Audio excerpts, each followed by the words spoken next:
बड़े सौभाग्यशाली हैं, क्योंकि भगवान की कृपा के बिना हमें श्रवण लाभ मिलता नहीं।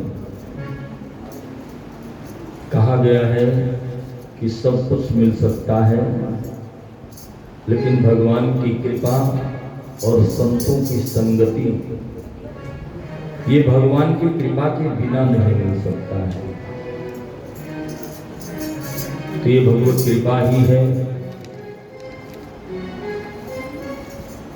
कि आप और हम श्रावण के महीने में बैठ करके भगवान के इस पावन चरित्र का गुणगान कह और सुन रहे हैं। शिव पुराण कहता है कि पुराण श्रवणम संभोर नाम संकीर्तनम तथा कल्पद्रुमं फलं सम्यक् मनुष्याणां न संशयः। शिव महापुराण कथा का श्रवण भगवान शंभु के नाम का संकीर्तन, ये कल्प वृक्ष के समान है। जैसे कल्प वृक्ष के नीचे जो भी हम अपनी इच्छा प्रकट करें, वो कल्प वृक्ष हमारी इच्छाओं को पूर्ण कर देता है। एक बार पार्वती जी भी कल्प वृक्ष के नीचे पहुंच गई। कथा सुनना, मैं कथा सुनाऊंगा, लेकिन शिव पुराण की कथा सुनाऊंगा। कथाएं तो बहुत याद आ जाती हैं, लेकिन छोड़ना पड़ता है, क्योंकि फिर विषय से भटक जाएंगे, कहीं इधर चले जाएंगे, उधर चले जाएंगे, तो फिर शिव पुराण रखा रह जाएगा। एक बार पार्वती माँ कल्प वृक्ष के नीचे गई और कल्प वृक्ष के नीचे अपना मनोरथ रखा कि मैं अकेली रहती। क्यों अकेली रहती? भगवान शिव तो समाधि में मस्त रहते हैं, उनके अग्रजीवा पे भगवान के नाम सदैव चलते रहते हैं, हाथ में माला जप करते रहते हैं, ध्यानस्थ रहते हैं, समाधिस्थ रहते हैं। मैं अकेली रहती हूँ, मेरे कोई साथ में बैठ करके बातें करने वाला नहीं होता। अकेलापन भी बड़ा खतरनाक होता है। जब हम कभी अकेले हों तो किसी की आवश्यकता जरूर पड़ती, क्यों ना कोई पक्षी ही पाल ले, उसी से मन लगा रहता है। लोग तो दिल्ली में कुत्ते पालते हैं मन लगाने के लिए, मन लगता है कुत्तों के साथ, खूब स्नान स्नान कराते हैं, खूब बढ़िया। अच्छा, जिस बेड पे बैठते हैं ना, उसी बेड पर वो कुत्ता भी बैठता है। अच्छा, एक बात बताओ, ये शास्त्र मत है या शास्त्र विरुद्ध है? तो हम क्या कर रहे हैं? देखिए, बुरा मत मानना कोई बात। हम जो कथा यहाँ करते हैं ना, थोड़ा सोच समझ के करते हैं। यहाँ के लोग बुरा बहुत मानते हैं। अच्छा, हम दूसरी जगह जब कथा करने जाते हैं ना, तो बिल्कुल फ्री माइंड होते हैं। नहीं, वो तो आप जो प्रभाव है उनके तरफ से मैं फ्री हूँ, ऐसा नहीं है, लेकिन फिर भी कहीं ना कहीं तो पकड़े जाते हैं। कहीं किसी का ज्यादा प्रशंसा कर दिया तो दूसरा नाराज हो गया, देखो उनकी प्रशंसा किया, हमारी नहीं किया। तो यहाँ बड़ा सोच समझ कर, इसलिए मैं किसी की ज्यादा, बहुत प्रशंसनीय आप लोग हैं, सच्चाई बताऊं मैं, लेकिन मैं प्रशंसा करता नहीं किसी का। इसलिए नहीं करता हूं कि एक ही कहीं नाम लेकर के प्रशंसा कर दिया तो दूसरा। जब कथा के बीच में मैं किसी को डिस्टर्ब भी नहीं करता हूँ। आप लोग क्या करते हो करते रहो, आपका काम है वो करो, मेरा काम है वो मैं करूँ। मैं कथा करता हूँ, आप लोग बातें भी करते हो ना, मैं नहीं बोलता। बोलता हूँ क्या? अच्छा, कई लोग तो सो भी जाते हैं, मैं भी नहीं बोलता, नहीं बोलता।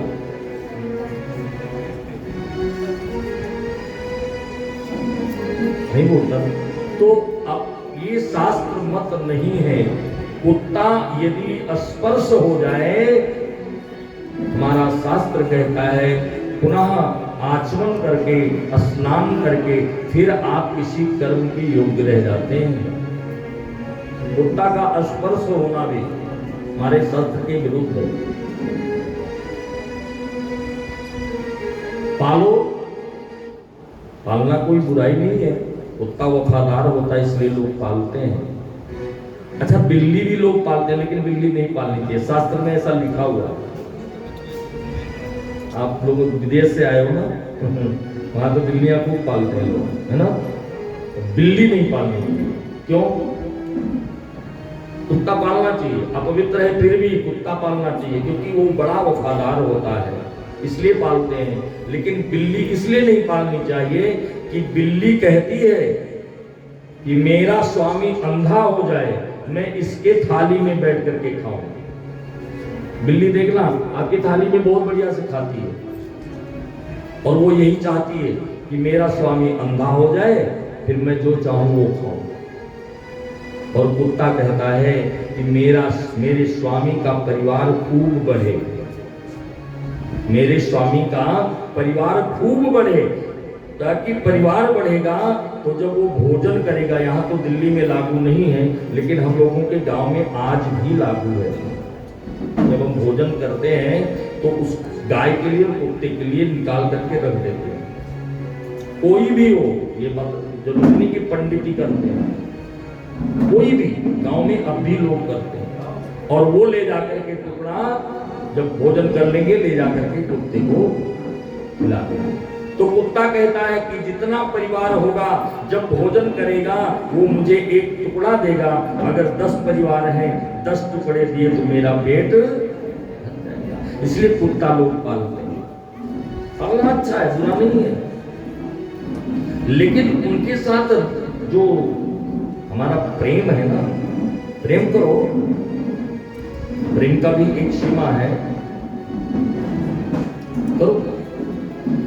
तो ऐसे ही पार्वती जी कल्प वृक्ष के नीचे गई, अकेलापन था, अकेलेपन को दूर करने के लिए उन्होंने कहा कि मैंने सुना है कि कल्प वृक्ष के नीचे जो भी आता है उसकी मनोकामना पूर्ण होती है। मेरी इच्छा है कि मेरे साथ कोई बोलने वाला और बतियाने वाला हो। कल्प वृक्ष ने एक कन्या प्रकट कर दी। कल्प वृक्ष ने एक कन्या प्रकट की और कन्या बड़ी ही सुंदर थी। और उसके प्रकट होते ही पार्वती ने जब देखा कि ये कन्या मेरे लिए प्रकट हुई है, तो उनका जो दुख था, शोक था, मैं अकेली हूं, कोई बोलने वाला नहीं है, तो उनका शोक दूर हो गया। और शोक दूर होने से उस कन्या का नाम पार्वती जी ने ही रख दिया कि मेरा शोक दूर करने वाली तू अशोक। तो बहुत अशोक आप भी है, अशोक आप भी शोक दूर करते हो लोगों के। 3 लोगों के तो दूर करते ही हैं।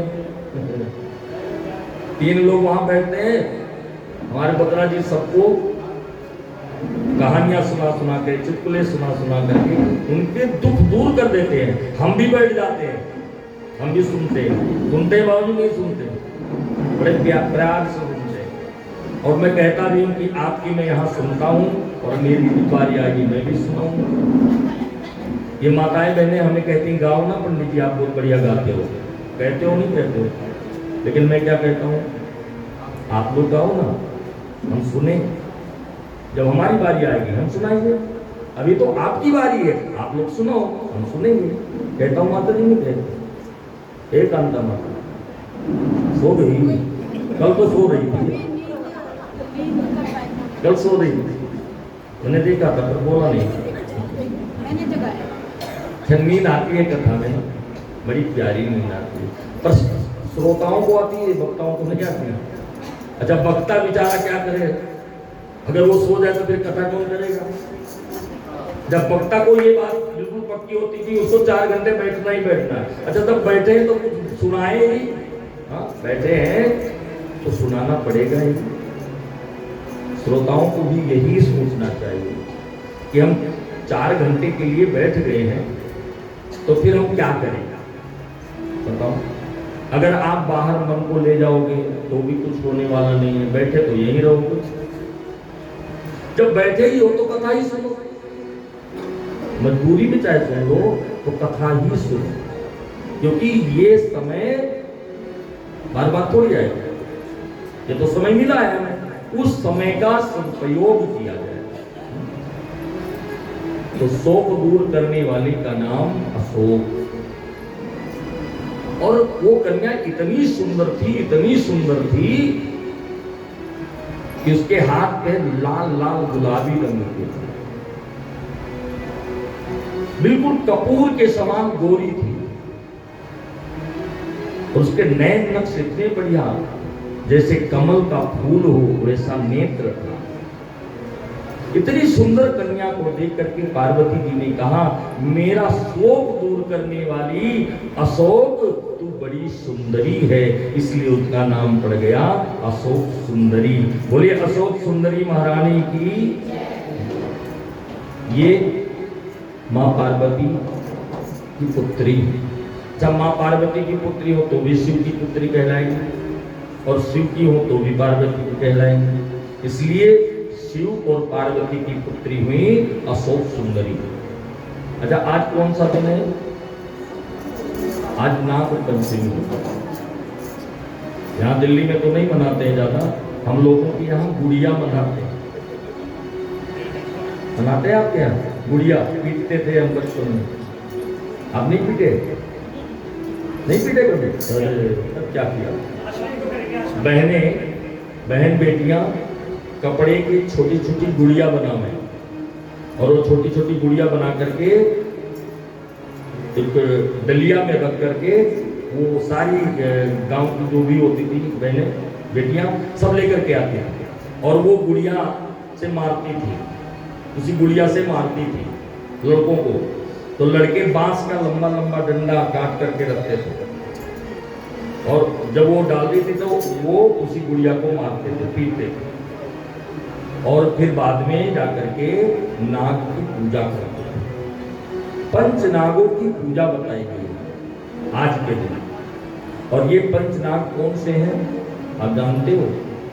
ये भगवान शिव की नाग नागनियां हैं। 5 नागनियां पैदा हुई शिव जी के द्वारा। भगवान शिव के अंश से ही 5 नागनियां पैदा हुई, और उन नागनियों से बहुत प्रेम करते थे भगवान शिव, इसलिए नाग पंचमी भी मनाई जाती है। तो भगवान शिव के कितने ही हो गए पुत्रियां? 6 हो गए, 5 और 1 6 पुत्रियां भी। तो ये कल्प वृक्ष है। शिव महापुराण कल्पद्रुमं फलम सम्यक मनुष्याणाम न संशया। जो भी आप मनोकामना करेंगे यहाँ बैठ करके, भगवान शिव की कृपा से वो मनोकामना आपकी अवश्य ही पूर्ण होगी। ये मैं नहीं कहता हूं, शिव महापुराण कहता है।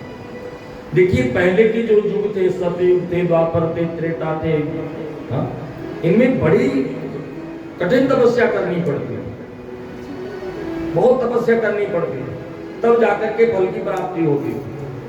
लेकिन इस कलयुग में तो भगवान का नाम ही आपसे संकीर्तन है।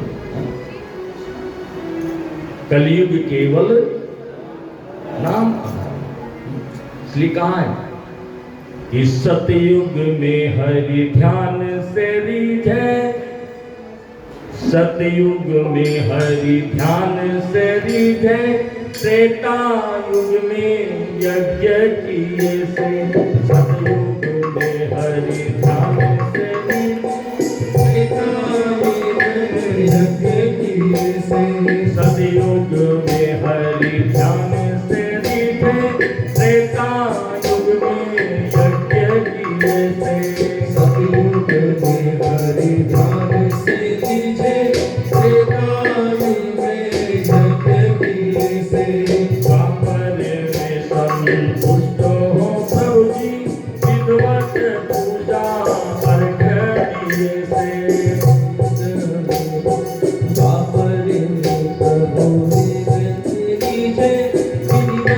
पूजा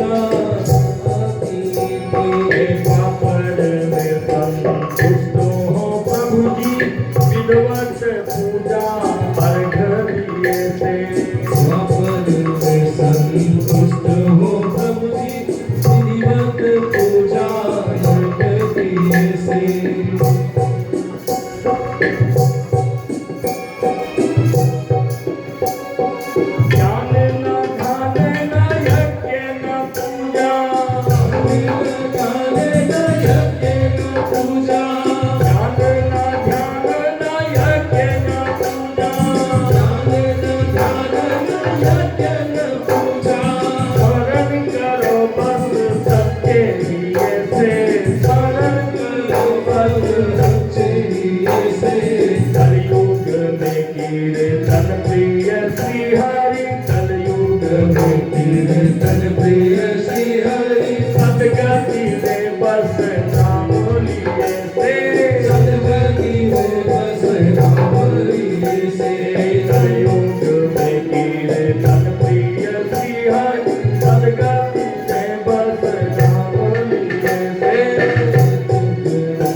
भगवान किसके रीझ जाते हैं? कलियुग की कीर्तन से हरि रीझे, सदगत दे बस नाम लिए से।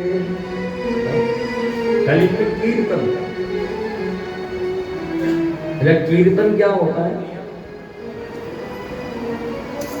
तो गाते हैं उसको कीर्तन कहते हैं जी। गाने को कीर्तन कहते हैं, गाने को कीर्तन नहीं कहते। भगवान के गुणानुवाद को दूसरे को सुनाना ही कीर्तन है।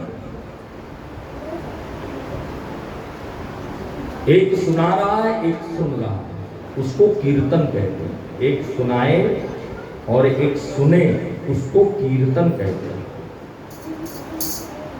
और नाम का जप करते हैं, नाम का जप करते हैं। श्वासों से भी नाम का जप कर सकते हैं। अगर माला नहीं है तो भी काम चलेगा, कर माला होती है। अपने हाथों में माला बना लीजिए, कर माला से जप करो। और कर माला भी ना हो तो फिर श्वासों से जितने श्वास आए उतने नाम लो, शिव शिव शिव, ऐसा जपते हैं।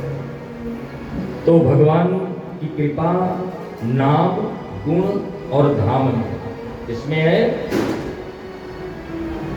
नाम, गुण और धाम। भगवान के नाम का जप करें, गुणों का बखान करें और धाम में जाकर के दान पुण्य यज्ञादि कर्म और कथा श्रवण को प्रथम बतलाया गया।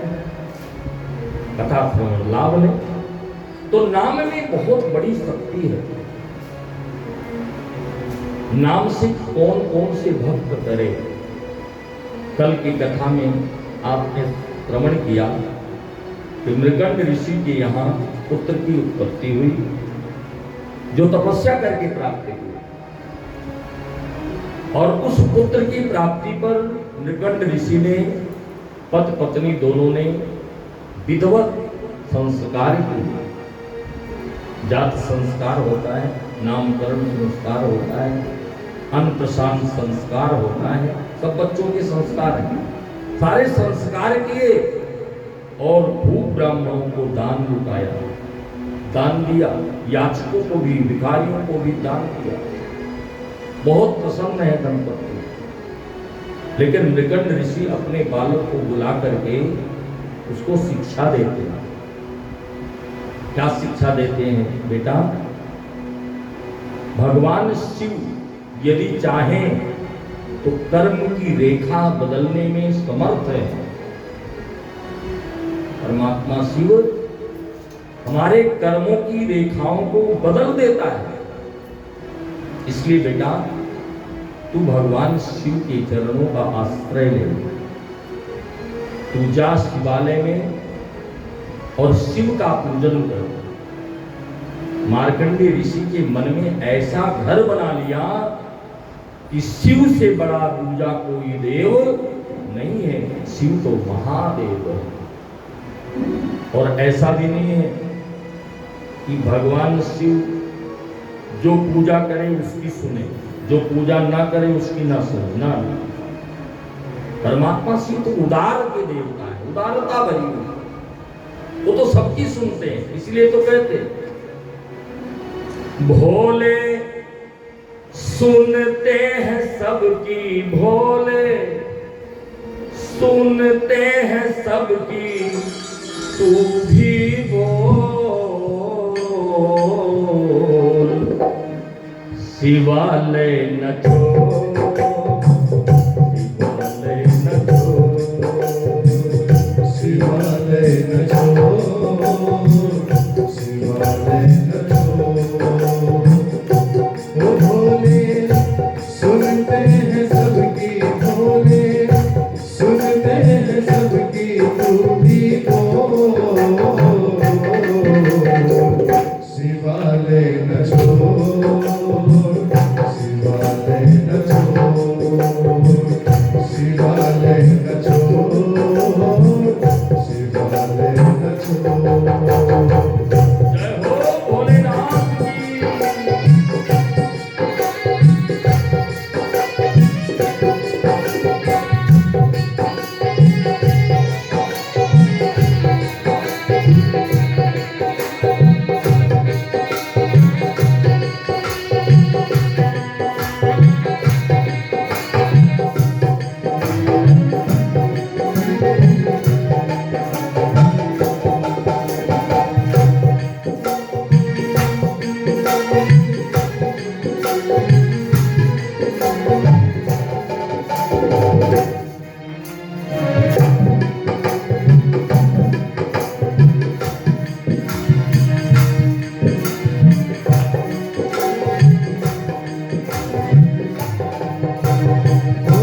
मानुष जन्म तुझको फिर ना मिलेगा, शिव भजने तेरे पाप मिटेगा।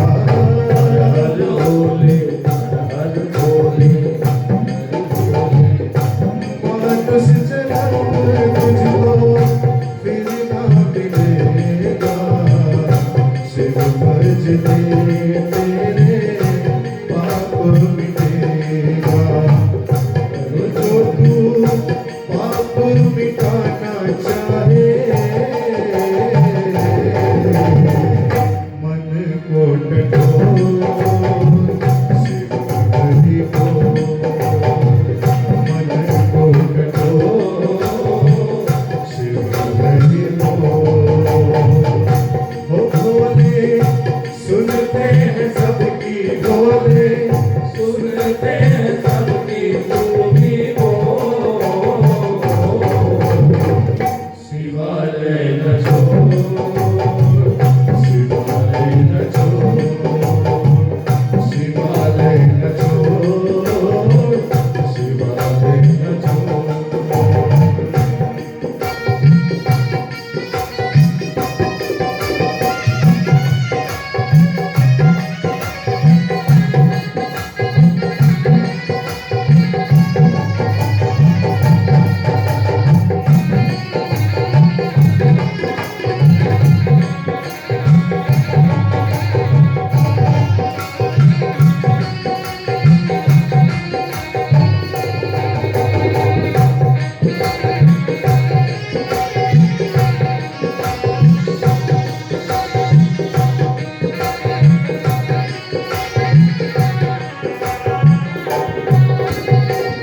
दिया लिया होगा तो साथ जलेगा, इसमें तोरे होश मिलेगा। हर हर भोले, हर हर भोले, हर भोले। दिया लिया होगा तो साथ चलेगा, अंत समय तुम्हें मोक्ष मिलेगा। वो जो तू भक्ति को चाहे,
ये जिंदगानी शिव के शरण में आजा मूरख प्राणी सात दिलों की है ये जिंदगानी शिव के शरण में आजा मूरख प्राणी जो तू जीवन चाहे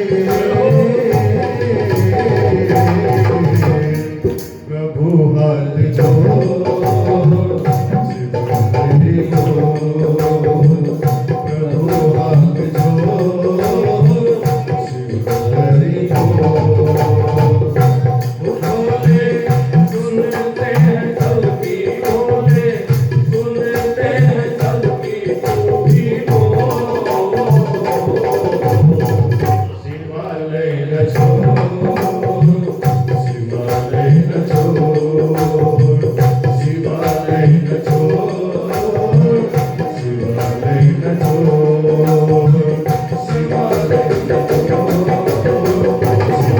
न छोड़ शिवालय न छोड़ शिवालय न छोड़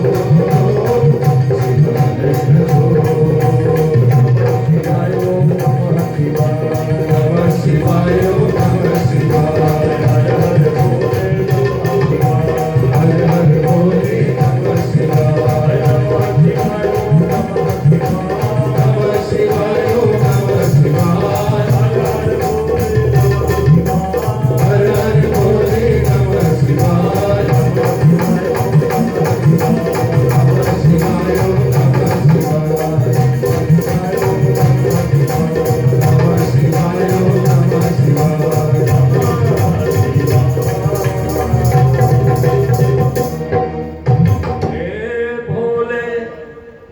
सुनते हैं सबकी भोले सुनते हैं सबकी तू भी बोल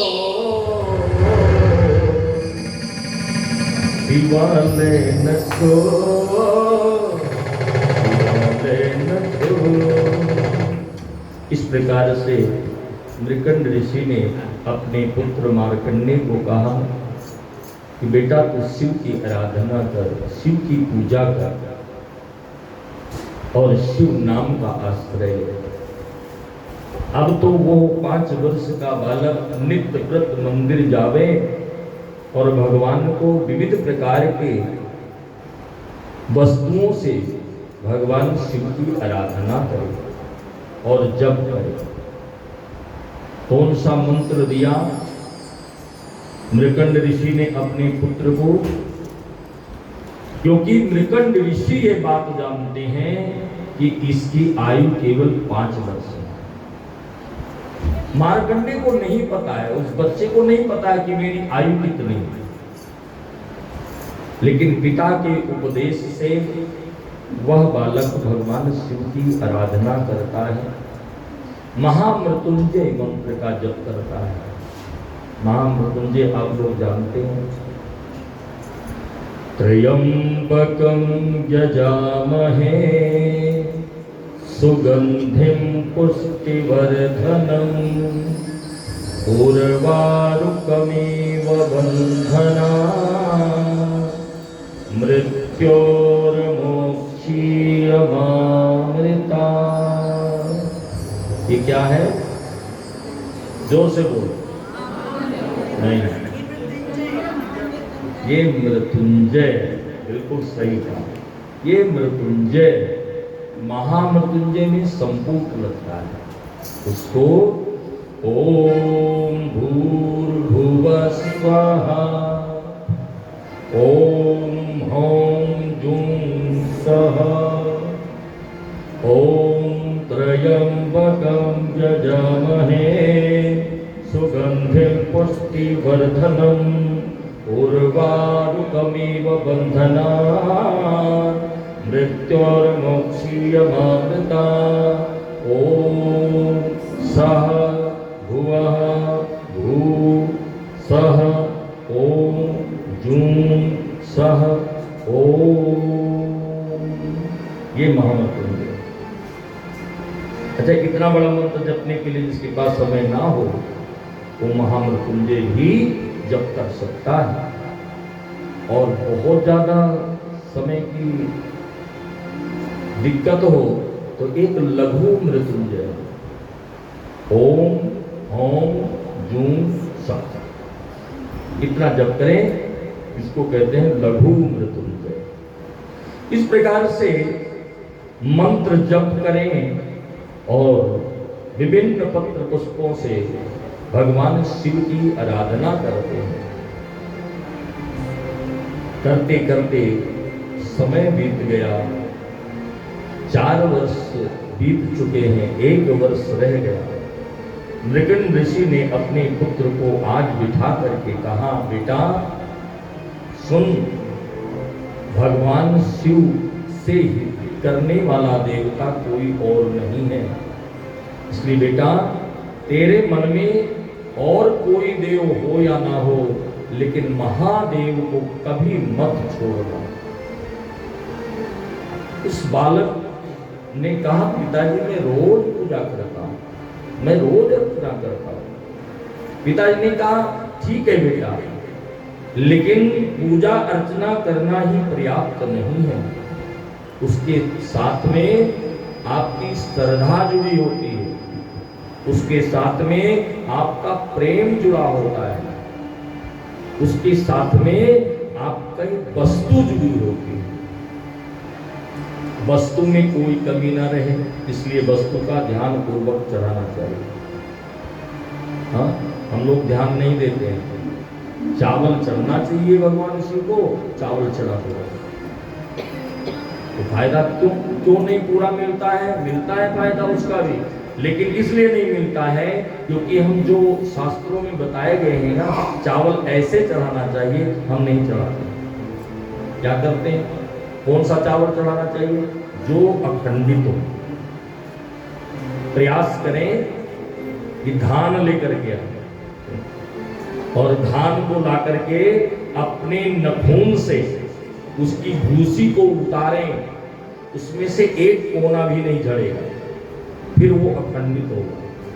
उस चावल, बहुत सी माताएं ऐसी हैं पुरानी जो ऐसा करती हैं। यहाँ तो नहीं देखा मैंने, लेकिन गांव में आज भी कर अपने ही हाथ से वो जोत बनाती हैं। सावन के पहले ही लग जाती है बनाना, बना करके ढेर सारा जोत बना करके रख लेती है। सावन आ रहा है ना, हम दीपदान करेंगे, रोज एक दीपदान करेंगे। अपने हाथ से चावल को निकालें और वो चावल इकट्ठा करके भगवान शिव को चढ़ाएं। वो अखंडित चावल में कोई त्रुटि नहीं है। अच्छा, बहुत पुराने चावल भी नहीं चढ़ाने चाहिए। कीड़े लगे हों जिस चावल में, उस चावल को भी नहीं चढ़ाना चाहिए। और खास करके दिल्ली में हम आपको बता दें कि जो कोटे में मिलता है चावल ना, वो तो बिल्कुल नहीं चढ़ाना चाहिए। और ये जो दुकानदार वाले भाई हैं, व्यापारी लोग, उनको प्रणाम है, वो धन्य है, व्यापार उनका चलता रहे, लेकिन बहुत ही गलत काम करते हैं। अरे पूजा के लिए तुम चावल लेकर के रखे हो, पूजा के लिए तुम घी बना दिए हो, पूजा के लिए तुम कपड़े बना दिए हो। हे भगवान, उस पूजा वाले कपड़े को देखो। कभी कभार हम जजमानों को लिख देते हैं कि कपड़ा ले आना वेदी के लिए, और वो कपड़ा ऐसा होता है कि हम चावल रखते तो टिकता ही नहीं। वो ना तो सूती होता है, ना वो टेरिकॉट होता, पता नहीं भगवान किसका बनवाते हैं। आप जो भक्त लोग होते हैं उनमें कमी नहीं होती। वो तो ये जानते हैं हमें चावल लेना है, वो जानते हैं हमें कपड़े लेना है, वो तो इतना जानते हैं कि हमें पूजा का सामान लेना है। हवन सामग्री में क्या क्या डाला गया है ये तो बनाने वाला जाने, आपको क्या पता, हमें क्या पता। घी ले आओ, घी, पूजा का घी मिलता है। एक दिन किसी से मैंने मंगवाया, हवन कराने जाना था, जजमान ने कहा पंडित जी बाकी सब कुछ है लेकिन घी नहीं रहा, घी लेते आ। मैंने कहा ठीक है, मैंने भेजा, वो घी लेकर के आया, मैं लेके भी गया। जब हवन कराने लगा तो आप यकीन नहीं मानेंगे, व्यास पितु में झूठ नहीं बोलता, उस घी में से मिट्टी के तेल की बदबू निकल रही है, पूजा वाले घी से। तो पूजा वाले घी से सावधान रहें। अगर आपको पूजा करना है तो हो सके, अगर हो सकता है तो अपने घर आपके यहाँ दूध आता है, दही जमाते हो, उस दूध से ऊपर की जो साढ़ी होती है, जो मलाई होती है, उतार उतार करके रख लीजिए और उसका घी बना करके उससे भगवान की पूजा करें। वो पूजा वाला घी है, वो पूजा वाला घी नहीं, ये त्रुटियां हैं। इससे पूर्ण फल की प्राप्ति नहीं हो पाती। हम और आप तो बस इतना ही जानते हैं कि भैया चढ़ाना चाहिए बस। कई जगह मैंने देखा है, कई जगह के अपने मंदिर में भी देखता हूँ, भगवान शिव के यहाँ आम का महीना चल रहा था अभी, अब तो कम आने लगा, महंगा हो गया होगा सर, कम आने लगा, पहले आम खूब आ रहा, लेकिन वो आम ला करके चढ़ाया जाता है जो फ्रिज में रखा रखा थोड़ा गलित हो जाता है, गलित हो जाता है, उसको चढ़ा दो, चलो मंदिर में चढ़ा दो। जो नोट फट जावे, पुराने हो जावे, कट जावे, दुकानदार तो लेगा नहीं, मंदिर में दे दो, सब चल जाएगा। हमारे ट्रस्ट के पदाधिकारीगण जब ढोलक खोलते हैं तो सबका नोट, कई लोगों का नोट तो पता लग गया कि ये किसका नोट है, बताते हैं ये उनका नोट है। तो वस्तुओं का ध्यान रखें। सबसे बड़ी चीज है पूजा में अपना पूर्ण प्रेम, पूर्ण मन से भगवान की आराधना करें। तो मन से प्रेम करें तभी वो कार्य पूर्ण होता है।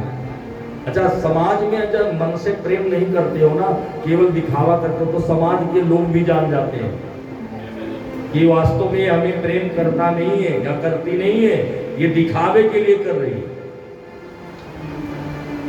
सब जान जाते हैं। लेकिन जब अंतर आत्मा से आपका प्रेम होता है तो फिर जब समाज वाले जान जाते हैं तो क्या भगवान नहीं जानेंगे? भगवान भी समझते हैं। अब तो वो बालक अंतर आत्मा से भगवान की सेवा करे। समय बीत गया, वह दिन आ गया जिस दिन 5 वर्ष पूर्ण होने वाला था। उस दिन तो बेटे को बुलाया,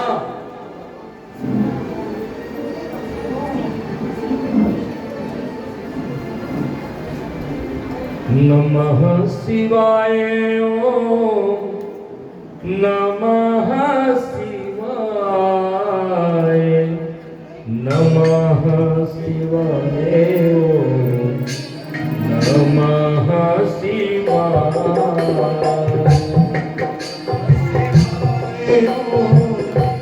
नमः शिवाय, नमः शिवाय ओम नमः शिवाय, नमः शिवाय ओम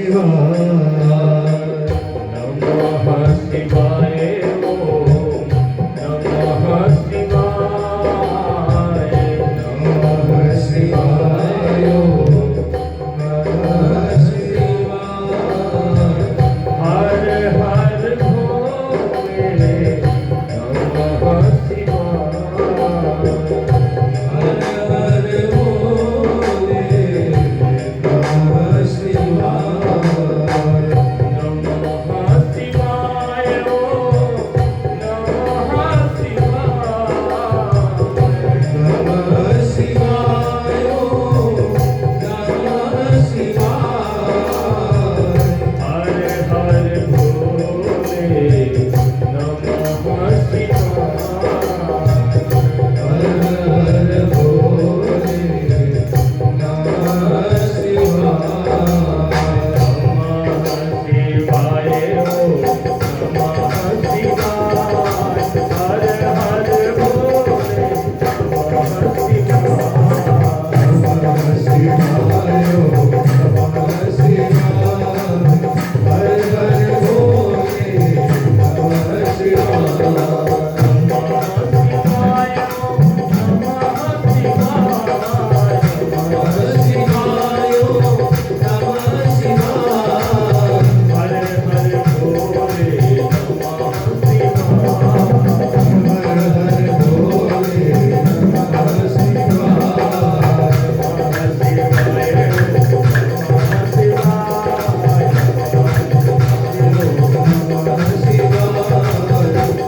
इस प्रकार से वह दिन आया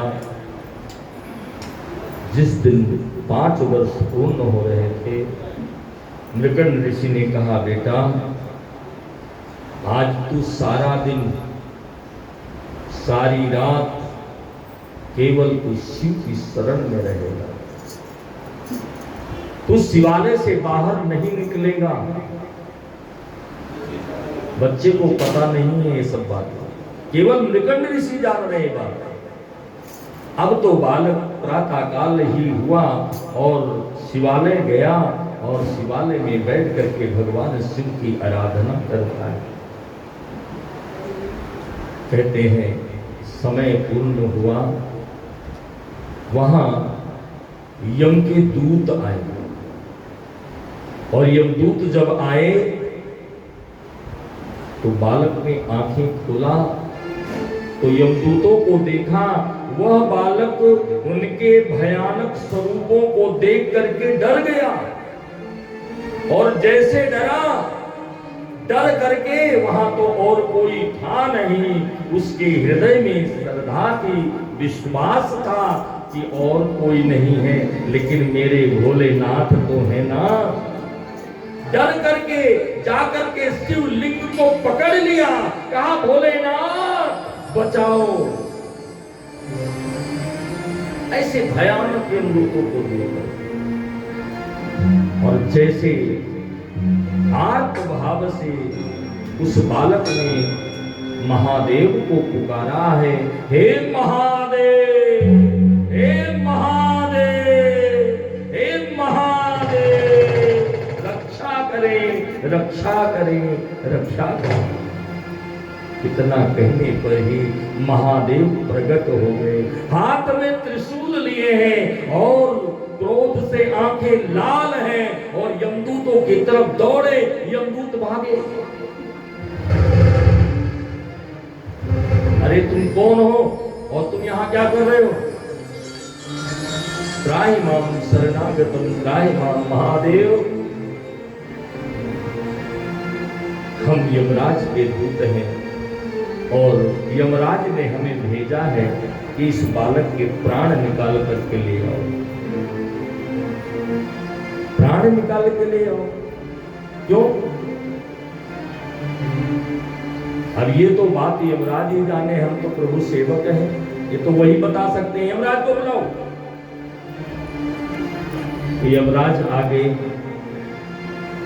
क्षमा करे प्रभु, कोई अपराध हो गया क्या? भोलेनाथ ने कहा, अपराध नहीं तो और क्या है, ये तुम्हारे दूत इस बालक के प्राण को निकालने के लिए आए हैं, ये अपराध नहीं तो क्या है, ये मेरा भक्त है। यमराज ने हाथ जोड़ करके भगवान से कहा, महादेव आपके भक्त तो सारा संसार है, संसार में ऐसा कौन सा व्यक्ति होगा जो आपका भक्त नहीं होगा? तो क्या संसार में जो मृत लोक में हैं उनके प्राण ना दिया गया? आपका भक्त हो तो आप या तो नियम न बनाते, और अगर नियम बनाए हो तो नियम को आप ही तोड़ रहे हैं प्रभु। नहीं, मैं कोई नियम नहीं तोड़ रहा हूं। तुम्हें कैसे पता आज इसकी मृत्यु है? यमराज ने कहा, मुझे बताया गया। किसने बताया? कहा चित्रगुप्त ने। चित्रगुप्त के पास रजिस्टर होता है। चित्रगुप्त का मतलब समझते हैं? जो हमारी चित्र खींचे और गुप्त से गुप्त बातों को भी रिकॉर्ड कर ले, जैसे मूवी कैमरा, उसको कहते हैं चित्रगुप्त। वो सारी बातों को रिकॉर्ड रखते हैं, फोटो सहित, वीडियो सहित रहता है, और वहां जब जाता है जीव तो उसी को चला देते हैं, और उन्हीं के पास लेखा जोखा भी रहता है कि इनकी आयु कब पूर्ण होनी है। अच्छा, किसने कहा है ये काम, किसने दिया है? कहा प्रभु ये तो ब्रह्मा ने हमें सौंपा है ना, ब्रह्मा ने ही आदेश दिया है। तो फिर ब्रह्मा को बुलाया गया। ब्रह्मा प्रकट हो गए, भोलेनाथ महादेव की जय हो, कोई अपराध हो गया प्रभु क्षमा करें, कहा अपराध तो नहीं हुआ, लेकिन एक बात बताओ, यमराज को तुमने आदेश दिया है? हाँ प्रभु, आपने 5 वर्ष की आयु दी थी, ये रजिस्टर में देखो लिखा हुआ है 5 वर्ष की आयु है, और आज इसकी पूर्ण आयु हो रही है। भगवान शंकर ने कहा कि अच्छा तुम्हारे रजिस्टर में 5 वर्ष लिखा है ना? हाँ लिखा है, तो पूर्ण हो गया आयु?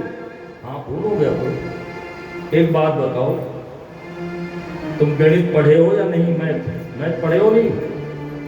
अरे प्रभु क्षमा करें, अरे तुम्हें गणित करना नहीं आता है? नहीं प्रभु, ऐसी कोई गलती नहीं हो रही है। देखो 5 वर्ष आपने आयु दिया था ना इस बालक को, और ये देखो लिखा हुआ है 5 वर्ष आयु आज इसकी पूर्ण हो रही है। फिर गणना में कभी कैसी? कहा एक बात बता ब्रह्मा, जब मैंने तुम्हें बुलाया था तो तुमने क्या कहा था? मृकंड ऋषि के जीवन में एक जीवन की बात नहीं, एक जन्म की बात नहीं, 7 जन्मों तक कोई संतान नहीं है। हाँ प्रभु वो तो था, तो फिर ये कैसे हुआ? कहा प्रभु आपकी कृपा से हुआ, ये तो आपने दिया ना इसको। अच्छा अब समझ में आ गई, मैंने दिया है ना, तुम्हारे यहां से तो मैं आयु मांगने गया नहीं था, मैं अपनी आयु से किसी को भी दे सकता हूं, ये मेरी प्रॉपर्टी है, मैं किसी को भी दे दूं। मैंने अपनी आयु में से 5 वर्ष इस बालक को दिया है।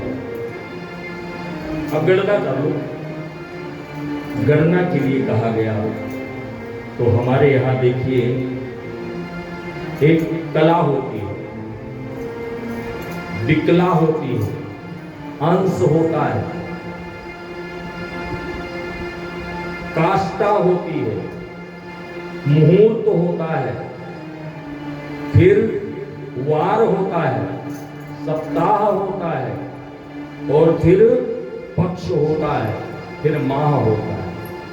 ऐसे तो होता है। तो सुनो, हमारे मनुष्यों के आधार पर हमारा जो माह होता है 30 दिन का होता है, और एक माह, एक वर्ष में 12 महीने होते हैं, और एक वर्ष में 12 महीने और दिन 360 होते हैं। ऐसा तो ऐसा तो मेरे मुंह से निकल गया, तुम्हें आगे बढ़ हो रहा है। 365 होते हैं, और 365 जो दिन होता है उसको 1 साल कहते हैं, और 1 साल में 2 अयन होते हैं, एक दक्षिणायन और एक उत्तरायण।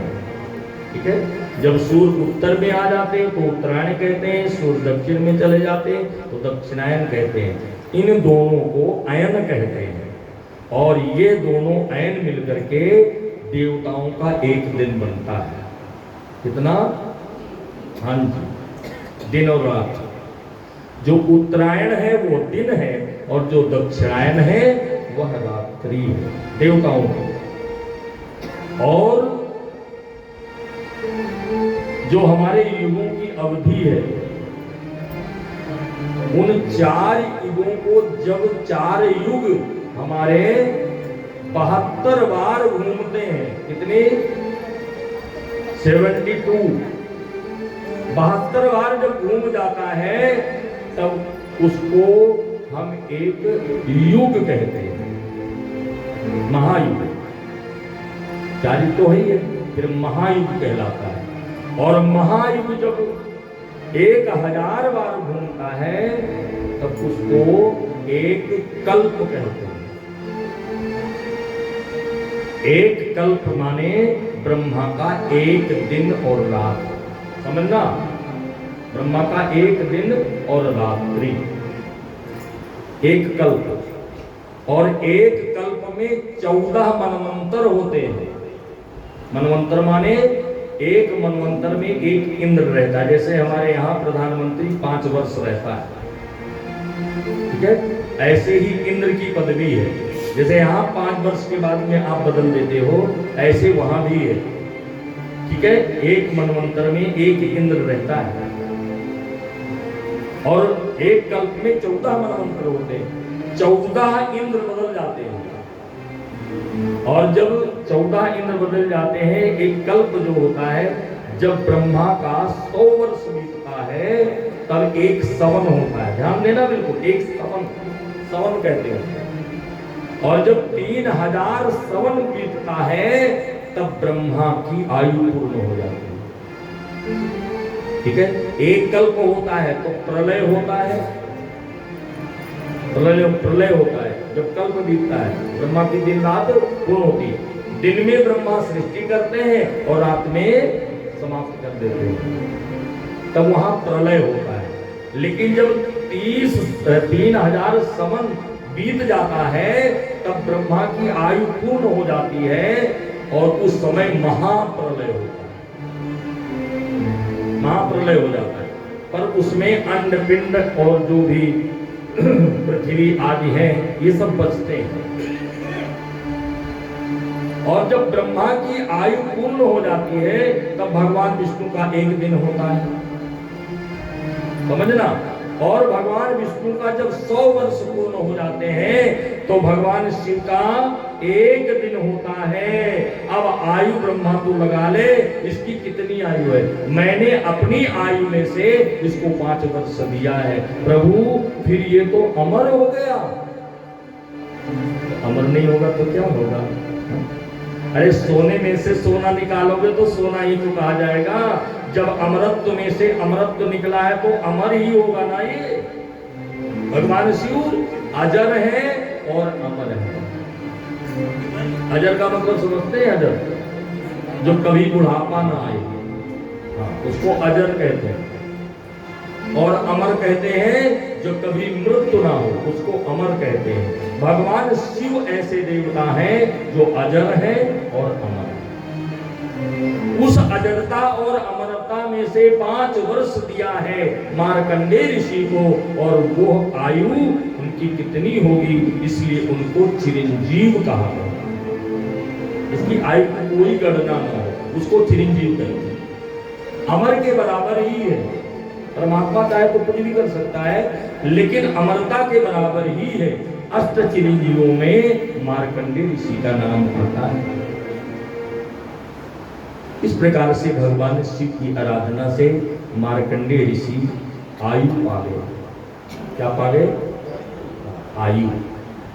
आयु पा गए, देखो शिव का नाम भज के, भोलेनाथ भज के, शिव नाम जप के। आयु पा गए, देखो शिव का नाम भज के, भोलेनाथ भज के, विश्वनाथ भज के।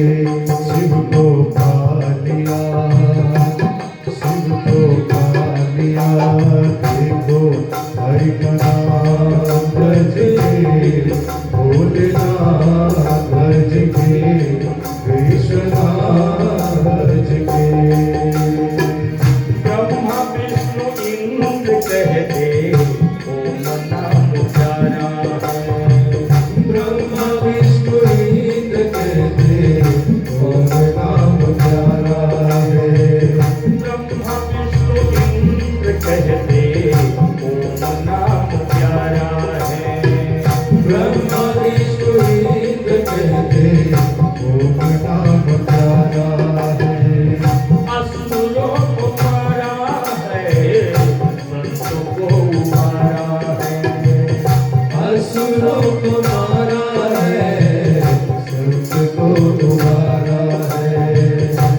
मुक्ति पा गए, मुक्ति पा गए, देखो विश्वनाथ भज के, शिवनाथ भज के, विश्वनाथ भज के। शिव को पा लिया, देखो शिव का नाम भज के, विश्वनाथ गज के गौरीनाथ गज के कालिया हर हर